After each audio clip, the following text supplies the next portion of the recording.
Matt's in Chicago.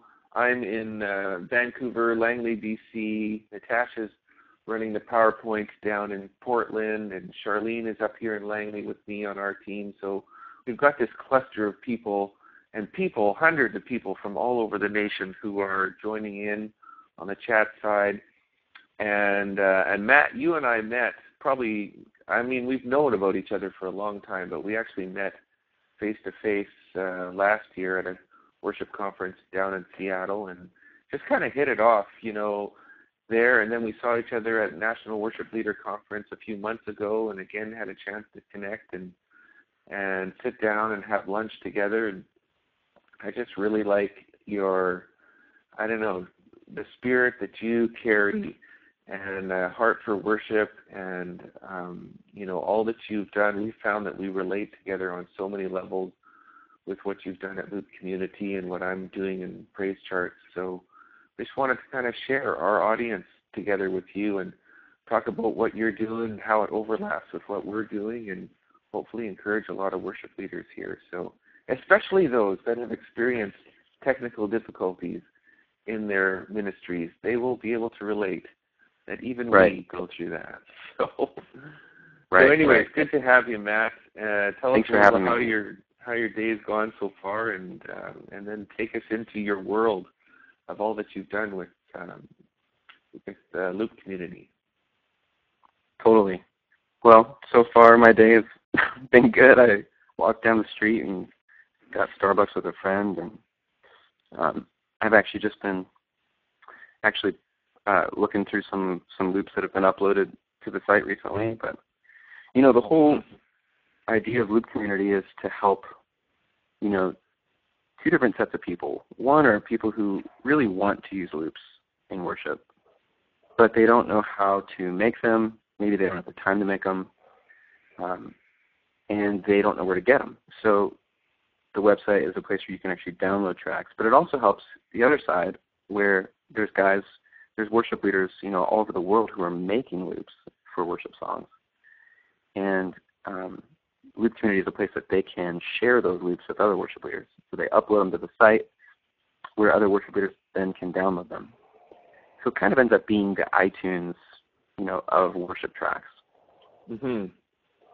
That's a great idea. I love the focus on the community side of things, that it's not just downloading just the professional, Nashville created stuff or whatever, but there's actually a whole community of worship pastors gathering around and investing their creativity and sharing that.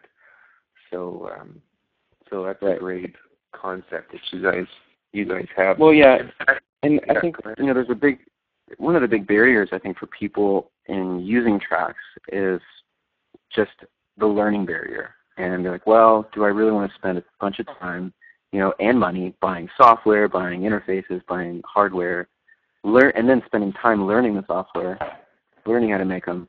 And so our goal with LoopCommunity is really how can we make running tracks and worship really easy for people? Because I think there is a massive effect that using tracks in worship can have on helping churches, whether you're a small church. Let's just say maybe you're a worship leader at a church plant that just started last month, and you don't have any musicians, or maybe you only have 2 musicians. Well, then tracks can help fill in those empty spots. Or let's just say your bass player calls in a couple days before and says, hey, I got to go out of town. I can't play anymore. And you don't have anyone else. Well, then you can use a track to fill in that missing bass player. Mm-hmm. But tracks can also help really supplement what you already have going on. So I always tell people that really tracks they're not meant to be a replacement, but more of a supplement to help enhance the band that you already have. Obviously we don't want to just use tracks to replace a real person. People are what matter.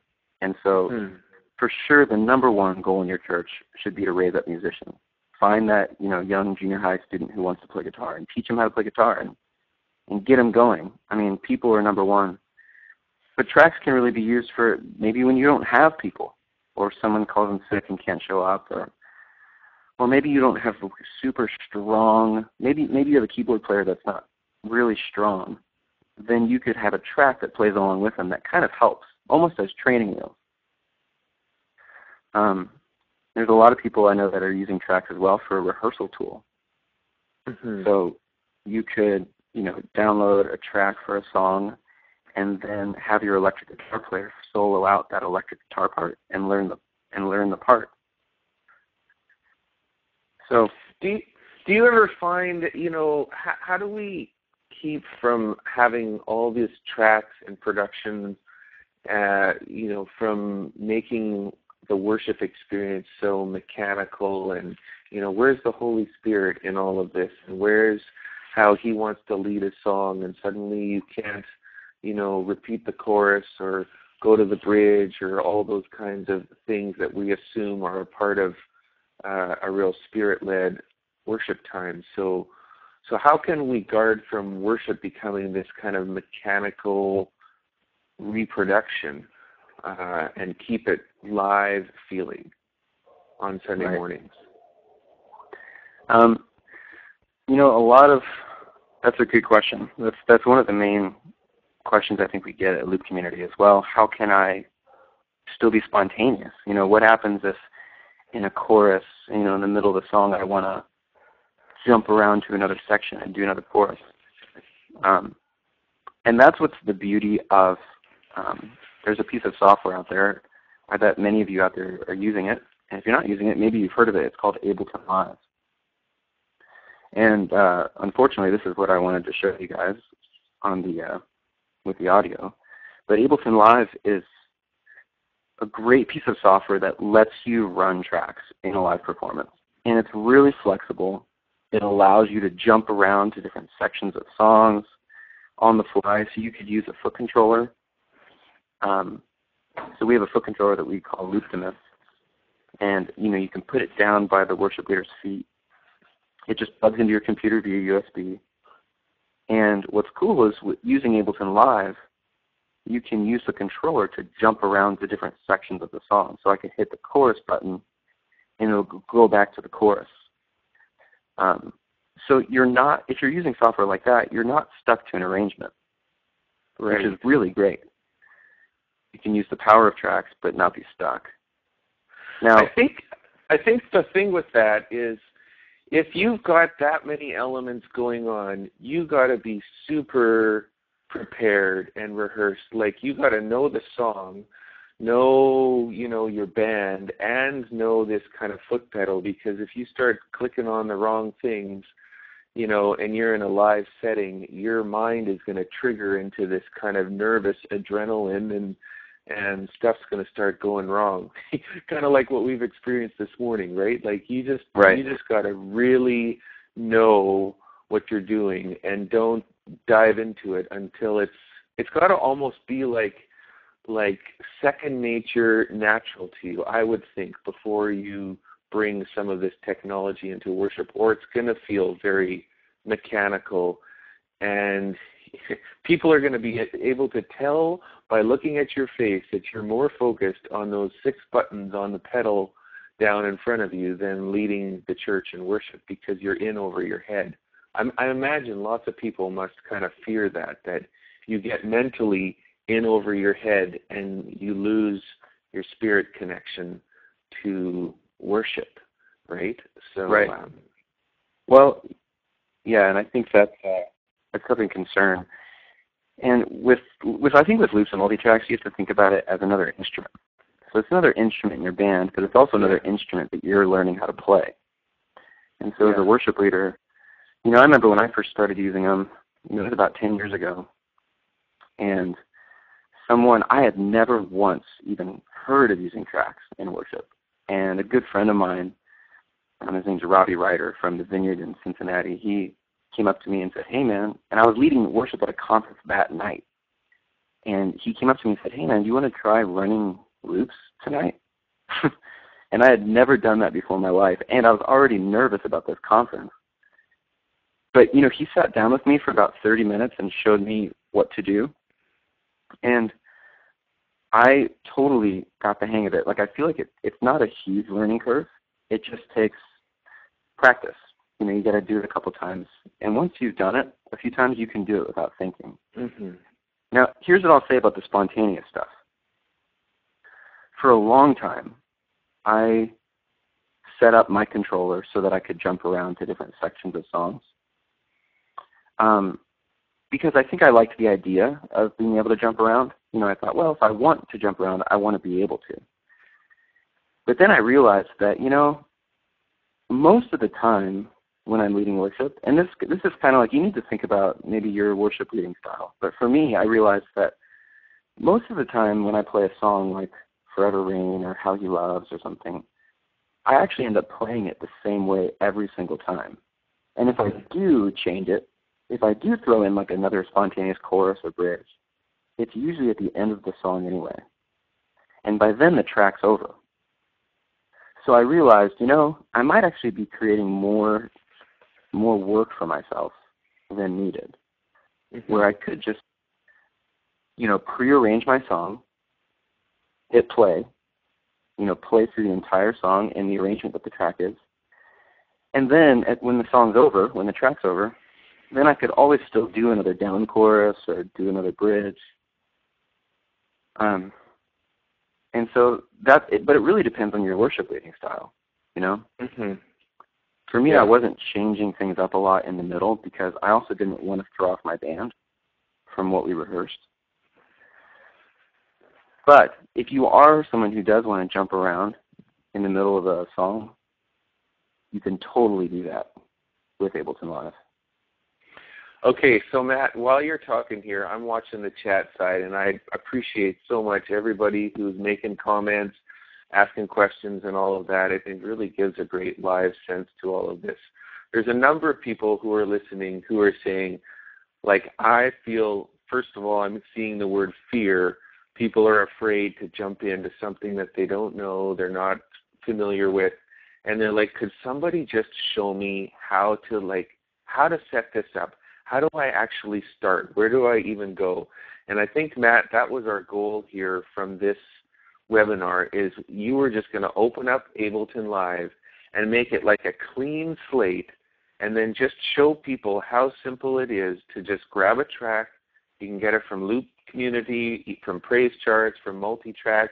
We're not actually in this webinar trying to sell any one brand of a product. You can get these from all over. Of course, it's great if you get it from PraiseCharts or LoopCommunity. But, but Matt, why don't you open up Ableton Live and show us a blank slate and take us into that from there. And then I know that you actually have a bunch of training videos here too. But I just want everyone who's listening that you're not actually listening to two experts. You're listening to one expert and then me. I mean, yes, I run PraiseCharts, but honestly, folks, I'm clueless pretty much when it comes to tracks. I have led with click tracks where I can just, play an MP3 with a click sound on it. I'm familiar with that. But this whole level of multi-tracks, I'm as green as the greenest of all of you. So that's kind of my role to play, I suppose, in this little webinar, is I'm representing the people who are like, help me. I'm kind of afraid to jump into this new world. And so take it away, Matt. Why don't you show us what you're showing us here? First of all, I just want to let everybody know that I posted a link in the chat window that will take you to a 10-minute tutorial on how to build a worship set in Ableton Live, and it's actually exactly what I was going to show you over screen share. So if you're really interested in watching that video for 10 minutes, the link is there. But let me go and show you. I'm going to show you guys Ableton Live. Can you guys all see my screen? Yes, we can. Yep. Cool. Good. So we'll just talk about what we're looking at here with Ableton Live. So Ableton, it's important to know that Ableton is built with two views. The view we're looking at right now is called Session View. And it kind of looks like Microsoft Excel where it's a grid, right? Vertically, you've got audio tracks. So think of those tracks as instruments. So I've got one instrument, two instruments, I can add more, 3, 4 instruments. But then the horizontal lines that go across, these are called scenes. And then you think of a scene as a song. So what we've got here is that we've got 8 songs in our set list. and we have 4 instruments per song. Mm-hmm. So I'm going to go ahead and just delete some of those tracks. And I'm also going to delete some of these themes because we're only going to do 3 songs in our set. Can I just So ask, how are you actually deleting and adding so easily? Are you just pressing plus sign, or what are you doing? Yeah, I just clicked on it and then hit the delete key. Oh, okay. And then how are you adding different scenes or tracks? You can go to Create and go to Insert Scene. Yeah. Or you can go to Create, Insert Audio Track. Okay. So you kind of have to look at it like a grid. And it can look intimidating at first, but once I explain it to you, I think you guys will totally understand what's happening here. So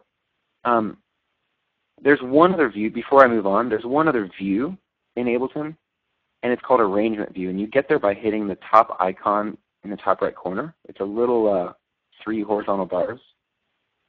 And this view looks like your standard recording software, like GarageBand, Pro Tools, Logic, where you've got tracks that go horizontal down a timeline. So I've got 3 tracks here. You know, it could be like drums. If I wanted, I could rename these by right-click, rename, and do drums, and then bass, and then guitar. Now this view is really great for recording. If you're going to make your own loops, or if you're going to buy, maybe you buy a loop and you want to customize it, then this view is the view you'd want to use. But if you just want to play back your tracks, we're going to use the other view. And we're going to go back by hitting the little icon in the top right corner. You can also hit the Tab key. So don't worry about that other view unless you want to really record with Live. But what we're going to do is we're going to run tracks. And this view is built so great for that. I'm going to show you why. So we're going to just add a few tracks. And we're going to rename our songs. So first of all, we need to pick our songs for our set list. So over in the left-hand side of the screen, this whole chunk of text here is called the Live File Browser. And it's really just a way to access sounds and files on your computer. So down here where it says Places, these are the folders that are on my computer. They're shortcuts. So if I click on Desktop, it's going to show me whatever files are on my desktop currently. Mm-hmm. I have a folder that I call my worship songs. And I have a bunch of songs in here. And these are all tracks that I've downloaded. And let's go ahead and start with a song. So we're going to do Open Up the Heavens by Vertical Church Band. I'm going to open it up. And you can see that what I have here are a bunch of different WAV files. These are all audio files. And it shows me the song name, the tempo of the song, it says 99, and then it says the key of the song, which is D, and then what that instrument is. So what you can do is just drag in the songs that you want. So let's rename our first song, and we'll call it, I just right-click and rename in the set list and call it Open Up the Heavens. Is the text clear enough for you guys to see? Yep. Cool. And now I'm going to just drag these audio files into the first row. So what we're going to want are, let's just go ahead and drag in drums. Just drag and drop it. Let's drag in pad. Notice if I drop it in this blank spot, it's going to create a new track for me. Oh, nice. Okay. Click organ. Let's add the loop. Can you just drag them all at once, or you have to do one at a time? Yeah, let's drag more than one at a time. All you have to do is just select them by holding Command. And you can click and drag and drop. Beautiful. And it'll drop them in for you. And let me go ahead and kind of close this down so you can see a little bit more clear. And notice that each one of these audio files has a play button on it. You don't want to hit that play button, because if you do, it's only going to play that track on its own. Mm-hmm. You guys can't actually hear that, which is unfortunate. But if you use these play buttons, they're going to be out of sync. So instead of using these play buttons, you want to use the one over here, which is on the song title. Right. This play button right here, when I hit that, it's going to play every single clip at the same time. So I can hit play, Hey, Matt, I got to interject here because I'm seeing in the chat that people are asking, okay, where do I get this software? How do I get it? It's expensive, all that kind of stuff.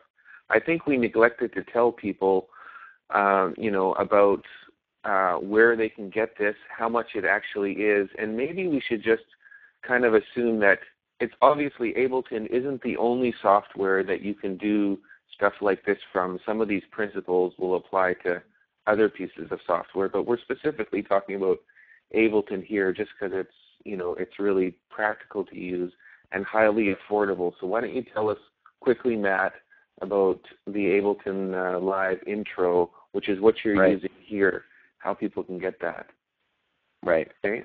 So really, you can run tracks with a lot of different software out there, but Ableton is definitely the #1 software that people are using to run tracks. And it's pretty affordable. You can, everything that we're doing here today, you can do with Ableton Live Intro, and that starts at $99. Well, it is $99. And then if you want to start getting more intense as far as like recording your own music, maybe making your own loops, doing a bunch of different audio outputs, then you want to upgrade to Live Standard, which then it goes up. It's like $400. So if you just want to run tracks in worship, all you need is Ableton Live Intro, which is $99. And actually, well, don't we have a special deal? And we have a special. Ableton Live gave us a special deal today for everybody who's in this webinar. You can get Ableton Live Intro for $49. It's usually $99. So this is like a really, really good deal. You just need to go to that URL, http://loop.cm/abl49. Okay, people are buying it right now as we're talking. So seriously, people, like this is not kind of like a trial version of Ableton. This is a useful, you can do everything that we're showing you today. Matt and I aren't getting anything from selling this, by the way. We just went to Ableton and we said to them, can you give us a deal so that we can help people out? $50, it's like 10 cups of Starbucks. I mean, how much cheaper can you get than that, right? Right. And you can do everything. So basically what you can't do, tell us what they're going to be missing so I know, like, what's the ceiling of this $49 thing? Most people could probably do with just this. Your limitation with Live Intro will be that you can only have a total of 8 songs in your set list at one time. And you can only have 4 audio outputs going at the same time. And what that means is if you're using like an audio interface, you could send different tracks out different outputs. With standard, you can have as many outputs as you want, but with intro, you're limited to 4. For most people are really only using 2 outs at a time, so it won't be a problem at all. Mm-hmm. That doesn't mean you just get 4 tracks to play. It's just 4 outputs, right? They have to go out. 4. Right. 4 audio outputs. You can control them on your computer. You can control them all individually on your computer. Yeah. So let me even show you how most people are hooking this up. In our training center, if you go to Loop University, we have a basic hookup diagram.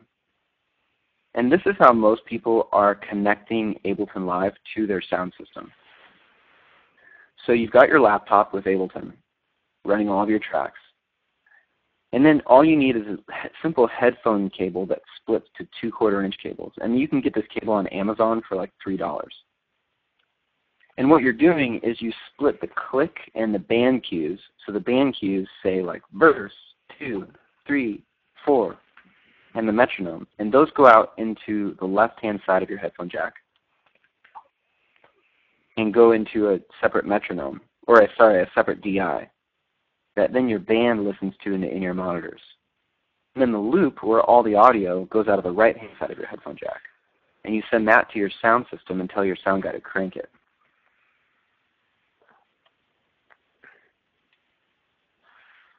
So that's most people are hooking that up. I'm reading some of the comments right now.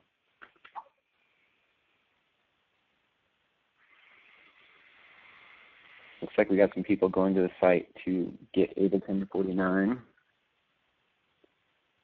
Is that working? That loop.cm? Yep. Yeah, I just pasted the link into the chat box for everybody if you need it. Yep. That's good. And that works fine. So anyways, that's how most people are hooking it up. Now, let's go back to Ableton real quick. So what's cool about this is you can just bring in whatever audio files you need. I like to color code this because it's easier just for me to see. So what you can do is you can right-click on all these clips and choose a color. And I try to make each song its own color. And let's bring in another song like Only King Forever. So what's cool is you can bring in just the instruments you need. So let's just say you need, this weekend I need percussion, I need a male background vocal, I need an electric guitar, and I need a bass player. Don't you need to put it in the right vertical column so that every bass player is in the same column, or is that important? Right, yes. You could rename, if you want to be really organized, you could rename each one of these tracks as an instrument and put all of the bass tracks in one column. That's for all you Type A people out there. So we can rename our second song to Only King Forever and right-click and color it blue. And what's cool is if you want to change your set list around, you can click and drag the songs, and it'll move all of the audio clips with it. Just click and drag. So if you want to open up the heavens again at the top. So it's really easy to use. So to add in another track, I would just select all these clips for One Thing Remains and then drop them in. And I can right-click and change the color right away. And then rename the song to One Thing Remains. And again, you want to make sure that you use the play button here on One Thing Remains, and it'll start your song. I wish the audio was working because you could hear it. But I'm actually, whatever I'm showing you here, you could watch in that training video if you're interested.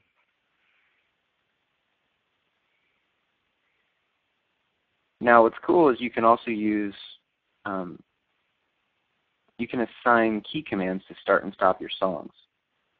What you don't want to have happen is you don't want to have halfway through or when the song ends, you don't want to go to your computer and find your mouse and then move it to start your song, because that just would create an awkward transition. So we're going to set up a key command on our keyboard that I could just hit 1 on my laptop keyboard and it'll start song 1. Or 2 and it'll start song 2. And it's really easy to do. All you do is in the top right corner of the screen, there's a button that says key. And if I hit that, anything that you see on the screen that turned orange can be assigned to a key on my laptop keyboard. So I'm going to click on Open Up the Heavens, and I'll hit 1 on my laptop keyboard. And I'm going to click on Only King Forever, and I'll hit 2. And you can see it assigned that key to the song. One Thing Remains will be 3. Or I could make that anything I want. If I wanted it to be Z, I could hit Z. And now when I leave key command or key mode, when I hit 1, it's going to start song 1. And when I hit 3, it'll start song 3. Really simple. Now, a lot of times people, like a worship leader doesn't have their hands free. So, you don't want to be even going to a laptop to hit a key on your keyboard.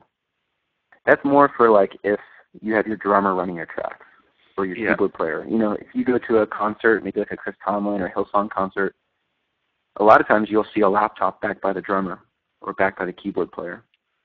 And what they're doing is they're running the tracks. And so the drummer is doing exactly like what we just did. He reaches over after the song and then hits 2 and it starts song 2. But sometimes you'll see a laptop down by the seat of a worship leader.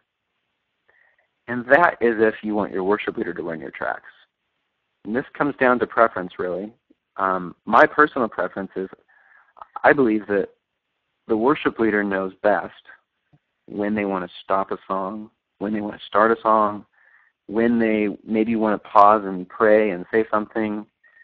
And so I would rather, as the worship leader, have control of when the tracks start. But I'm a guitar player, so I don't have my hands free. So I don't want to lean over to my computer and hit 3 to start a song because it would just be kind of awkward. So what I like to do is I like to use a foot controller to start and stop my songs. And with a foot controller, and I'll show you what controller I'm using. Let me go and pull up the screen. If you go to www.looptimus.com, we've got this foot controller here. And what it is basically, it's just a foot controller where I'm going to, just like I assigned those key commands on my keyboard, I'm going to assign each one of these buttons to start a song. So button 1 here is going to be song 1. Button 2 is going to be song 2. Button 3 is song 3, and so forth. And then the stop button right here, if I hit that, it'll stop all my tracks. The next and previous buttons give you more pages. So you basically have 20 pages, and each page has 6 songs in it. So you could have a lot of songs in your set list if you wanted. To hook up the controller, are you still there, Ryan? Yep, I'm listening. All ears. Just wanted to make sure it got really quiet. Yeah, sorry. All right. So to set up the controller, all you do is you do almost the same thing we did with the key commands, but instead of hitting key, we're going to hit the little button in the top right corner that says Midi. And now anything that you see that turned blue on the screen can be assigned to a foot controller, like Looptimus. So I have a USB cable here. I'm going to plug it in real quick. It's powered by a USB cable. And all I'm going to do is click on my first song and then hit button 1, and it's going to assign that button to open up the heavens. And then button 2 is going to be Only King Forever. And then One Thing Remains is going to be button 3. And then I'm going to make my stop button, which is the global stop button up here in the top of the screen. I'm going to just click on that and make it the stop button on the controller. So I made that stop button be the main stop button in Ableton Live. Does that make sense? Yeah. Yep. And so now when I hit button 1, yep, it's going to start song 1. Matt, do you have to do this every time, like every week you have to reset all of this? Or is it like once you get the thing set up and you've got templates and it becomes easier every week, you're dragging and dropping songs and your foot pedal's already set up? What is the sort of the weekly routine of all of this for you? Yeah, that's a great question. So let me actually save this. And I'm going to I'll show you my set list. Yeah. So what I do is instead of building this every single week, I have one file that has all of my songs in one row, all the way down. And it's called Master Loops. So let me go ahead and load it for you just so you can see it. It might take 30 seconds to load because there's about 300 songs in there. But what I do is, how many of you guys, in listening to this webinar, maybe at one point in time had a folder that was your worship songbook, and you printed off all your songs and you put them in laminated sheets? This is basically that, but a digital version for all my tracks. So this is my track songbook, basically. Yeah.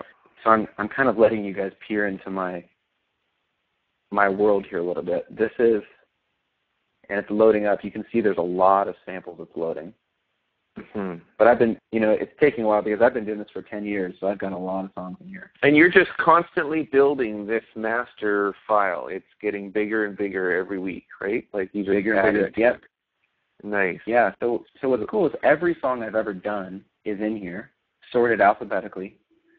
And the only time I ever really need to mess with Ableton is when I'm adding a new song to that library.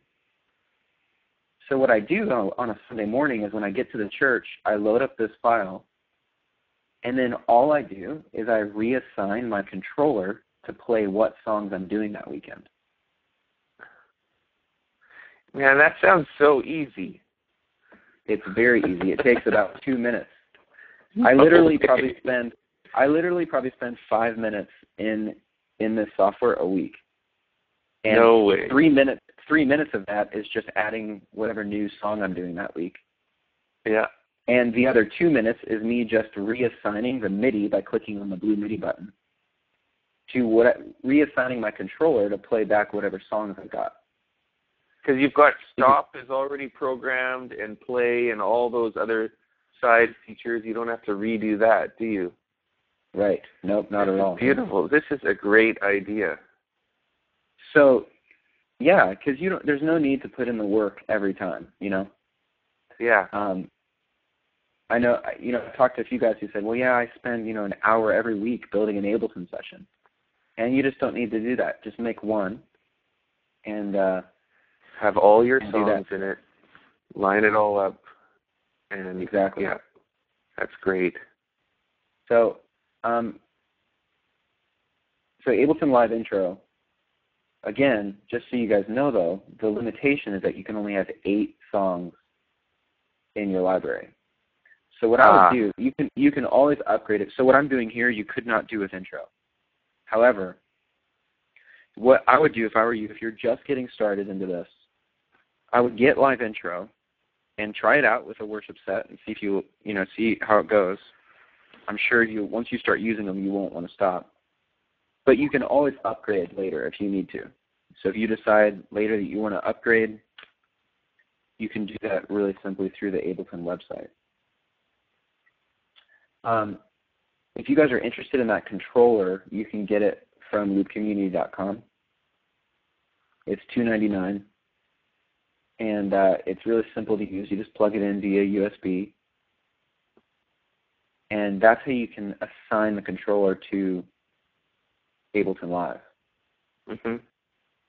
Now with Ableton, and I can't really show you just because we don't have audio, but with Ableton, what's really great about this software, the reason why people are using this to run their tracks is because you can use this knob down here that says transpose, and you can change the key of your tracks.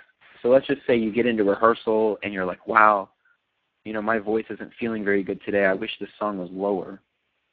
Then you can just transpose it and make the track, in a different key. You can also change the tempo. If it feels too slow, you could speed it up. And Steve Carpenter asks, can I transpose the whole song? And yes, you can. You can transpose everything. Mm-hmm. Maybe while we look through some of the questions, I do want to show you guys, if you want to start using tracks this weekend, we did create a really easy way for you to get going. And what we did is we built an app for iPhone and iPad called Prime. And it's a free app. And what's really great about Prime is you can use it to run all of your MultiTracks. You can build a set list. You can turn things up, turn things down. You can jump around. You can change the tempo. You can change the key. It also works with our foot controller. So if you guys are interested more in maybe like a very easy way to get going this weekend, I feel like Ableton Live is already pretty easy, but the app is very extremely easy. Check that out. It's if you go to loopcommunity.com/prime, it's a free app that you can download. So it's just for Apple right now. Is that what you're saying? Some people are asking about Google platform. Yeah, it's currently only for Apple. Okay. You can import any tracks that you want. So if you buy your tracks from PraiseCharts, you can import those PraiseCharts tracks into Prime and play them back. To clarify that question, Ableton Live works for Apple and Windows. and it works exactly the same. So this software works for Apple and Windows. Mm-hmm. Our app is for Apple devices only. So if you check out that link, you can find more about that. Right on. And then could you show us I really like the feature on the Looptimus about the pads. I thought that was really neat because we were talking a bit about bringing that sort of spontaneous, spirit flow into a worship service and trying to unplug from the mechanism of the click. And so you were sharing about how you can actually go through different sections of a song. You could do that actually with the pedal. You can control what section of the song you're going back to, and then you can also do some kind of pad type of thing. So why don't you tell us a little bit more about what this pedal can do to bring spontaneity into this whole, mechanical world. Right. Yeah, and if the audio was working, I would definitely show you. I could even play it for you and show you. But what's cool about the pedal is that it works in 3 different modes. The first mode is MIDI notes, and that's what we were doing before, where basically we were just assigning a button to start a song. So that's the MIDI note mode. Program change mode, you can actually use it to, if you want to get a little bit more techie and geeky with it, you could use it to start your song, but you could also have it at the same time change your guitar player's delay pedal to be the same tempo using program changes. So if you're into that kind of thing, you'll probably know what I'm talking about there. Pad mode, though, which is what Ryan was just talking about, is probably my favorite feature of the pedal. And I wish I could show it to you because it's pretty amazing. But what you can do with pad mode is you can use Looptimus as an instrument. And maybe underneath a quiet prayer moment while you're picking your guitar, you could use it to play worship pads. And the way that it works is, let's go back up to the image of the pedal. When you're in pad mode, the next and previous buttons let you choose your key.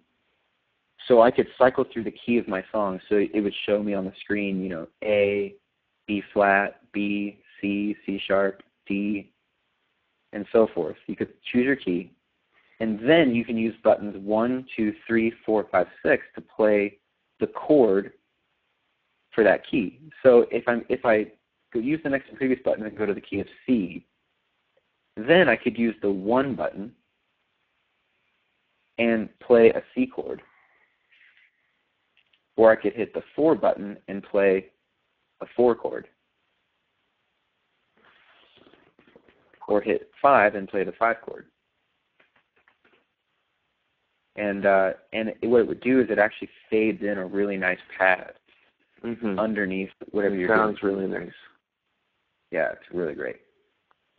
So that's probably my favorite feature of Looptimus. Yeah.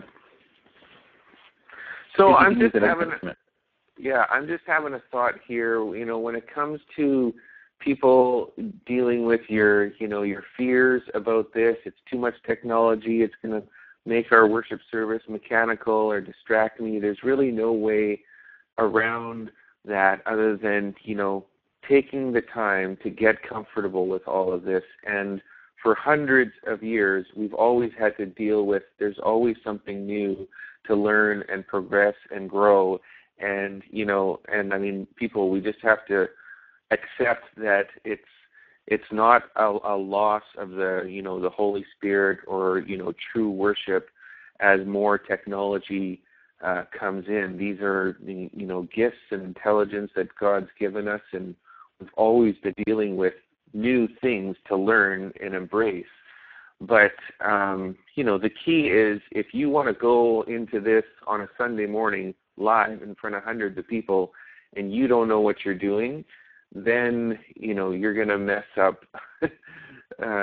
Something's going to mess up, and you're going to feel awkward, embarrassed, and deal with troubles like that. So you've got to do the work in behind the scenes to get yourself comfortable with this, and then it can open up a whole new world, and you can still have, super dynamic, amazing, even hopefully better experiences of worship with your church. So that's kind of what I'm seeing. It's just is I think a lot of people who are calling in or who are listening to this are having to overcome the fear of the next level of technology that they want to embrace.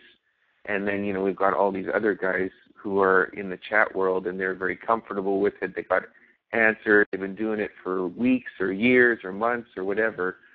Once you get over the fear, then there's a whole new world that opens up to you, right? And so, Matt, you've created these great products, resources, and platforms, you would call them, to be able to open up new worlds for people. But you have to be able to step into it. Yeah. Right. We're trying to make it easy for people because really we don't want you focusing on your computer or a pedal or cables and stuff. We want you to be leading worship. And, technology can get in the way of it if we let it. And so, we're trying to just develop tools that make it simple for you. And, a lot of times people come to me and they're scared to start using it, or maybe their team is timid to start using it. And I'll tell you a couple of things. One is, once you start using them, you'll be amazed at how much fuller and more professional your band sounds. Yeah. Just playing to a metronome alone will get your band sounding so much more tight. And also, I'll spend maybe an hour with someone just showing them how to do it. And no matter what level of tech you are, almost every person that I've just spent an hour with showing them how to do it, they're like, oh, okay, I got this. I can do it. Yeah, yeah. And it's true. You really can. It's actually not very complicated. And it's going to add a massive amount of professionalism to the sound of your worship band. Yeah. Can we talk a little bit about, people are asking, where do we get tracks from? So let's talk about a number of different sources. You got probably the main ones for the purpose of this webinar might be, there's LoopCommunity, and we probably should mention there's MultiTracks.com as well, and then PraiseCharts. We've been doing this for 4 or 5 years. We started developing click tracks. That was our first thing, and then rhythm tracks. And then we started developing band tracks. So maybe if you want to take us to a song like Oceans, could you do that, Matt? And we'll just show people where they are. And I'll explain PraiseCharts. You can explain LoopCommunity. But in PraiseCharts, you see a section called Audio Tracks. So there's typically the most popular songs will have 3 kinds of tracks. The click track is basically it's an MP3. It's a 2-channel track. In the one channel is the drum thing. So you got to have in-ears for a click track, right? So you got one channel, you're hearing the 2, 3, 4, and then the click, click, click. And in the other channel are just synthesized enhancement type sounds. You would never go, like the click track is not going to replace any of your band. It's just going to enhance the band and give it that rhythmic kind of stabilizing factor. That's what that is. Then a rhythm track basically takes the main elements of a click track, adds drums and bass, and it was really intended for if you're a worship leader and it's just you on voice and you have a guitar or piano and you just want that rhythm section behind you, that's that. The nice thing about these tracks is they're like under $5 each, so they're very affordable. You can buy tons of them without, spending your budget. And then we also have, the reason files we have available as well. That lets you go in and edit them. And I'm surprised we actually don't have the multi-track for this, but on other songs we would also have a multi-track, and that's where you're downloading a zip file full of the 8 different instruments like we saw that you had shown us, and then you can drop those into a multi-track player like Ableton Live or other types of programs. So we have these tracks for basically all of the most popular songs. We're constantly producing them. We're a little bit behind as far as on the multi-track side of things. And then there's something that I would want to clarify. A master multi-track, or you might call it a master track, it's the actual file from the original recording. Those have been sampled down into, 8 basic instruments. We don't have those in PraiseCharts as much. We make our own multi-tracks, but they sound basically like the recording. Matt has a lot of master multi-tracks, and then MultiTracks.com has a lot of master multi-tracks as well. So those are going to be a little bit steeper on the budget side, but you're going to get like the guitar from the album. So if that's important to you, then that. So that's PraiseCharts, and Matt, maybe you can show us what that looks like in LoopCommunity too. Yeah. So if we go to LoopCommunity and just search for a song like "This Is Amazing Grace," yeah, it's going to go ahead and pull up, the options here, and I've got "This Is Amazing Grace" by Solicum. So I'm just going to click on that. And what you'll see at LoopCommunity, if you're looking for songs, is you're going to first see the blue track here. This says original master track. And what that means is it's the original track, like Ryan was just saying, from Solicum. So you could download the multi-track, and it's going to give you a folder with all of the audio files for that song. Kind of like what we were doing in Ableton Live a few minutes ago. So and it'll also show you what tracks come with it. So if you're into that, that's where you get that. That's where you get those. But then you'll see all these green tracks. What we call these are community tracks. And these are tracks made by worship leaders. So you can see the worship leader name, and you can click on them. They're sorted by likes, by how many people have liked that song. And it'll show you what tracks come with it. And you can buy the multi-track, or you could buy a split track. And the split track is just a click on the left and a loop on the right. The multi-track is a folder of WAV files that you could throw into Ableton Live. So it really depends. What's cool about this is every time you purchase a community track, you're actually supporting a worship leader in their church.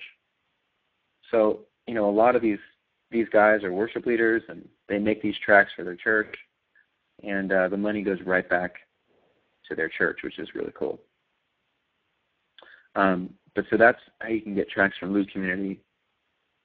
But what's great is about, whether you're getting the tracks from PraiseCharts or LoopCommunity or you're making your own, they work seamlessly with Ableton Live, just like we were doing before with creating a set list. And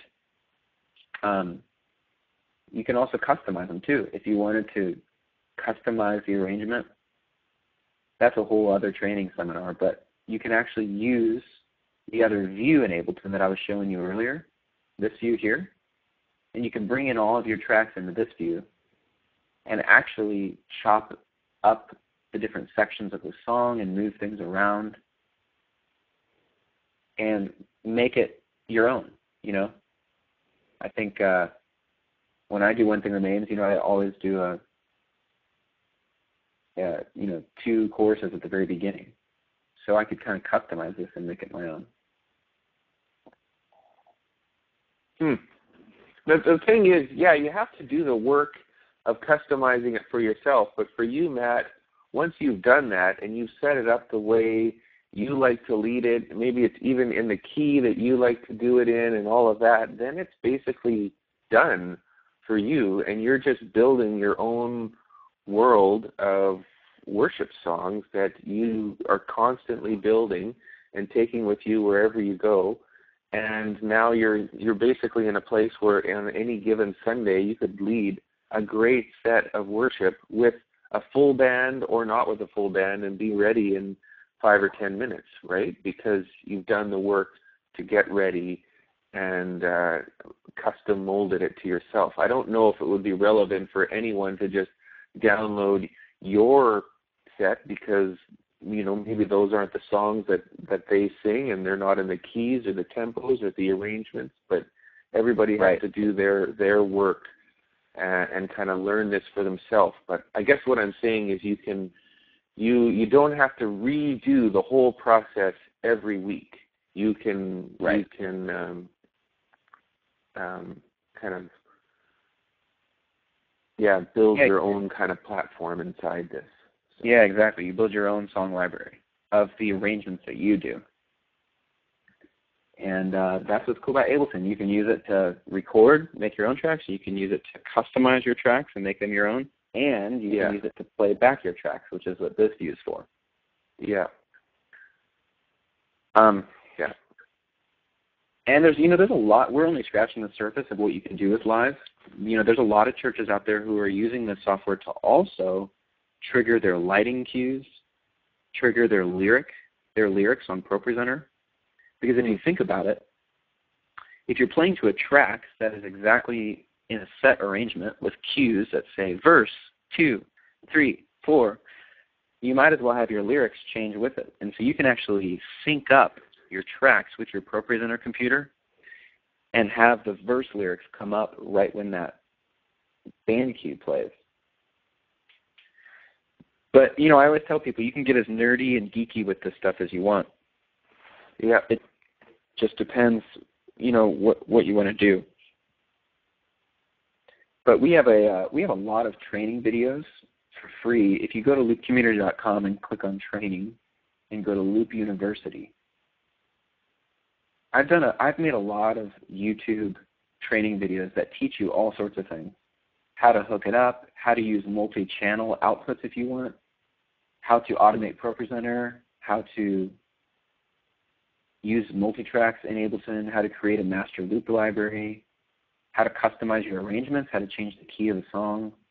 So anyways, there's a lot of videos here if you want to learn more about how to do this.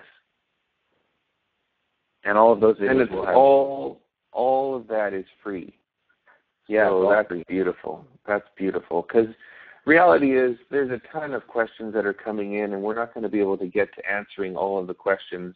And I so appreciate how in the chat world people are kind of answering their own questions for themselves, and that's great. But if you've got other stuff that you want to learn, in more detail, this is an awesome link specifically about all of this. So thanks for that. That's really great. I'm just trying to see if there's any lingering, major question that people have that they feel like it might not be answered in some of those videos that we're seeing. So we're going to try and wrap it up here in the next 5 or 7 minutes. But if you've got a question that is just, burning in you, maybe just put it into the chat window on the side. I'm just going to look at some of the questions that Natasha has brought in. So, so one of the things just about the Ableton intro, and there's a limitation of 8 songs, so there's really no way to overcome that without upgrading. There's no tricks that you might have up your sleeve as to how you can could you build a whole bunch of song sets with, different packages of 8 songs? Could you, I don't know, if there's any other ideas that way. Right, there's no way around getting more than 8 rows. But what you could do is, maybe do alphabetical, do like all your A's in one or B's in one. I personally, if it were me and I was just using intro, I would just build my set every week because it really doesn't take that long. Once you know what you're doing, you can build a set in about 5 minutes. Yeah.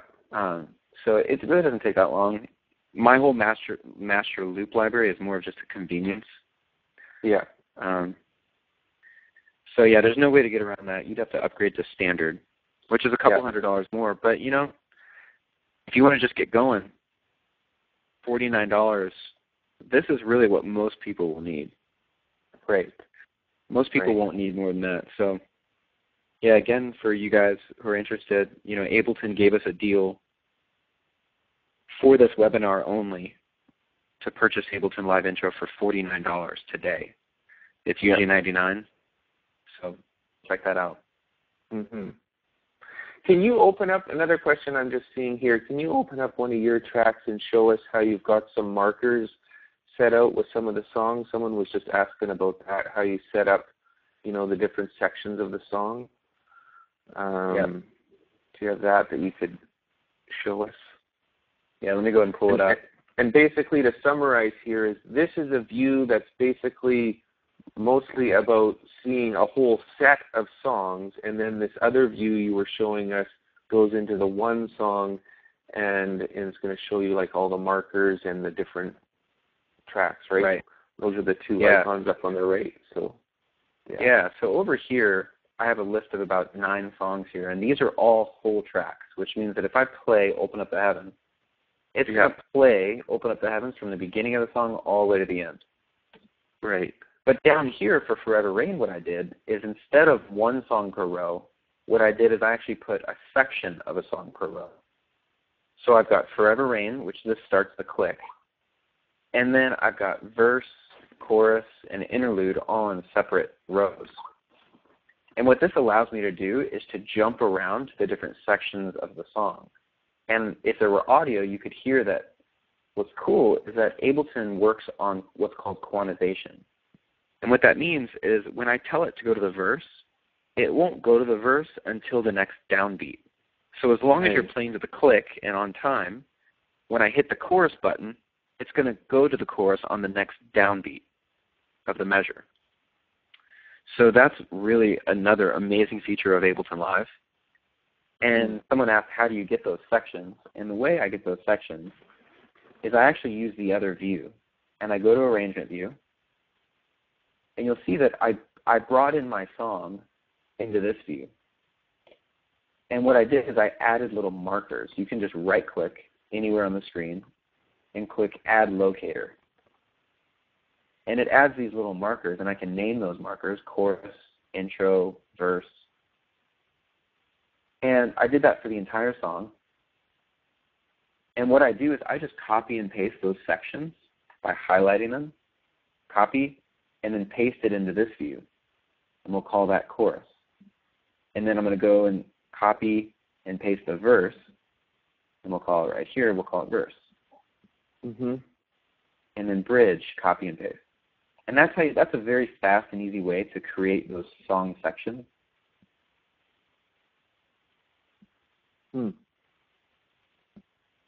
If there were audio, I could play those and let you see. But if I hit play on chorus, it would play just the chorus of Lay Me Down. And then I could jump to the verse if I wanted. So you can't jump to different sections in a one-line continuous? You have to break it up like this into different songs? Yeah, you break it up in different sections, yeah. I see. Now, you could use the other view if you'd like. So if you add these markers, you can also assign buttons to these markers and hit Midi, the blue button that says Midi, and assign my controller to say chorus here, bridge on this button, bridge, down chorus, and assign different buttons on your controller to those sections, and then you can jump around. So why wouldn't you do it that way? Well, the reason I don't do it that way is because what you have to do if you're using this view is each song would have to be stacked down the timeline horizontally, and it would just get really long. So for example, if I brought in another song, it would be like this, down the timeline. Right. And you just have to keep going all the way down. And so it just gets a little messy. Yeah. You just have to do that for every song in your set list. And you can do it, I just don't like doing it like that. Right. I prefer to keep it here because I can move things around easily by just clicking and dragging. And it's just a lot cleaner. So just to restate, someone was asking about how to program the MIDI to do all these things. Is you're either clicking the MIDI button up at the top, or else there was another one, the key, and then that's going to highlight things orange or blue, and then you just click on something and tap on the MIDI, button, or else tap on your computer. And that's how easy it is to assign things and kind of customize it to your world, right? Yes, exactly. So if I click on key, key, it's going to turn orange. And anything that is turned orange can be assigned to a key on my laptop. Yeah. You just click on it and hit a key, and it'll assign that key to it. Yeah. Same thing with MIDI. now anything that's blue can be assigned to a foot controller, like Looptimus. Yeah. Click on the song and then hit the button on the controller, and you can see that it assigned there. That button. Only King Forever is now another controller button. And then leave mapping mode, and you're good to go. So it's really, really, really easy. It doesn't take much time at all. Yeah, that's really good. So I just have a thought. I want to encourage people who are thinking about jumping into, a new world, if this is a new world for you. Maybe an idea would be, instead of thinking about going into, next Sunday or something with a full palette of every song in MultiTracks, what if you just did like one song for your whole band, and you just said, we're going to sort of fade ourselves into this, but we just want one song. We're going to focus on getting it right and, do that song. And if that goes well, then maybe do, 2 songs the next Sunday and sort of gradually progress yourself into getting comfortable, because I just want to encourage people, don't jump into this if you're not ready on Sunday morning. Like, don't do what you're not ready for, but take this webinar as an encouragement to learn something new, and just take a small step, and maybe you'd find yourself in a couple of months. Maybe you could have a goal that by September you're going to start using MultiTracks more regularly. But between now and then, you're going to, maybe you start in practice. Just practice with some songs like this. Make the mistakes. Don't take it on Sunday morning, but just, like there's lots of ways that you could graduate yourself into becoming more confident with this new stuff, right? Right, exactly. Good. And if you want some help about your specific setup, we do offer one-on-one training sessions. Yeah. That just happen over Skype, and I can kind of look at your computer and walk you through how to do things. And we have a full training team that can meet with you over Skype for an hour and help you out. So, and I can guarantee you that if you do 1 hour training session, you will leave that training session thinking, okay, I can do this. Now I get complicated. Yeah. I've rarely had somebody come back for another training session because they needed it. Because it's that easy to understand. I'm not saying that's because I'm a good trainer, but I'm saying that it's just more of like I'm kind of making it easy for you. It's not as complicated as a lot of people think it is. And so you can totally do this if I just show you how to do it. Yeah. Beautiful. Well, Matt, we've kind of run overtime and given people, a little extra, but people had to be very gracious with us because of our tech troubles in the beginning. I think it ended up, that what you gave us here, even without the sound, it would have been really nice to hear it, but it wasn't actually essential to what you've shown us here today. It's been really essential that we could see your screen and see you moving things around and clicking on stuff. That's what's essential. We get it.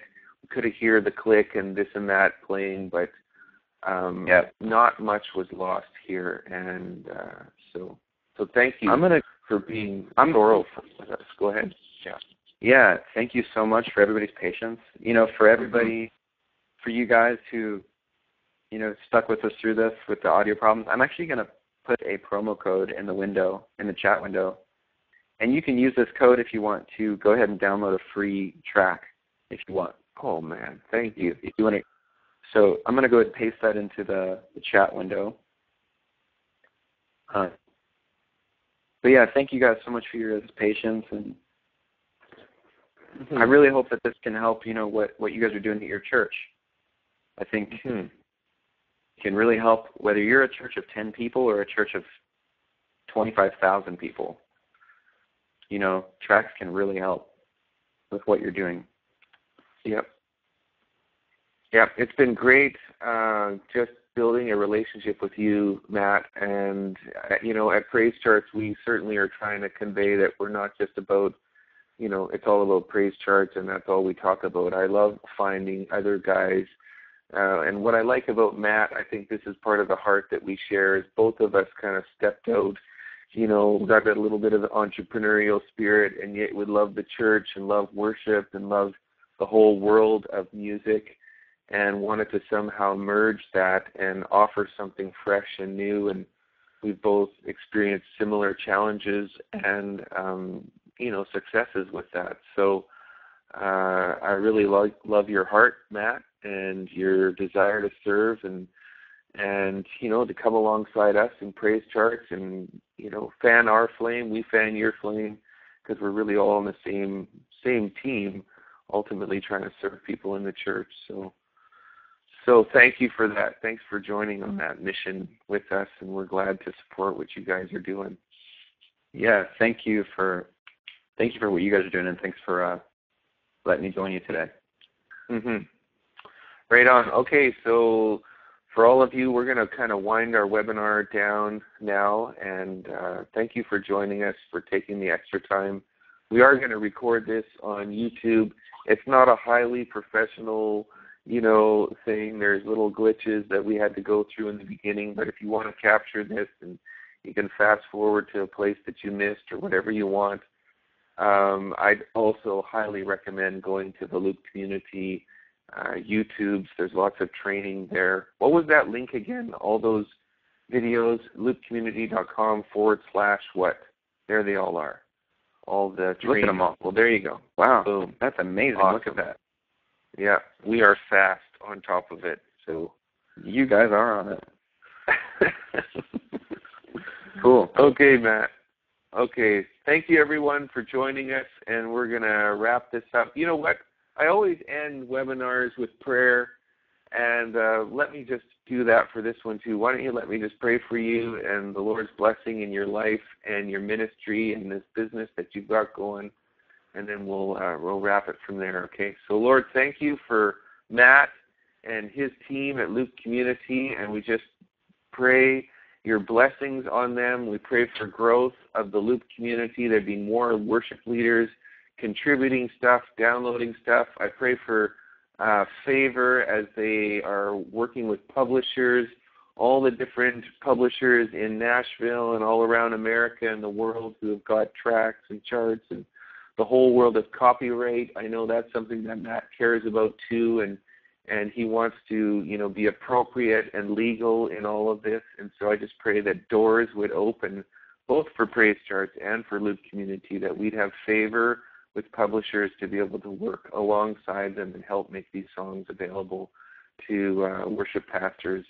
And I just pray for all these worship pastors and leaders that are listening in and that are wanting to stretch and grow and try new things. I pray that there's just favor in their worship services, that the ultimate goal of all of this is people worshiping, connecting with God, seeing their lives transformed. And it's not just about sounding better, it's about, playing with more confidence and playing with greater levels of creativity and just that expression every week. So in Jesus' name, amen. Thank you, everyone. Amen. For listening, staying with us.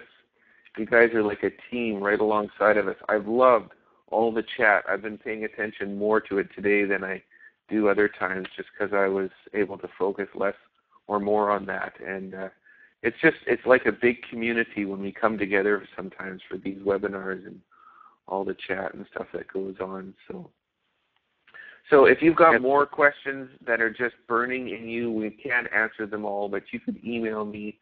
I'm Ryan at PraiseCharts.com. I'll route your question to someone on our team. And Matt, what are you? Are you like Matt at LoopCommunity.com too? Or yep, or you guys can email me there if you have any questions. Okay, and Matt will help you out. So, glad to help you guys. Glad to be a resource for you. So, signing off, we'll leave the chat open for a few more minutes as people kind of wind it down. And don't forget about the video archive of this will be at PraiseCharts.com/loop webinar. We just decided to make it a smaller URL so it's easier to remember. So go there. It should be live in the next 24 hours anyways. Okay, bless you all. This was fun. Talk to you later, Matt. Thank you, Matt. See you, Ryan. Thanks. Okay, bye then. All right, so that wraps up that. That was a little bit unnerving starting at the beginning.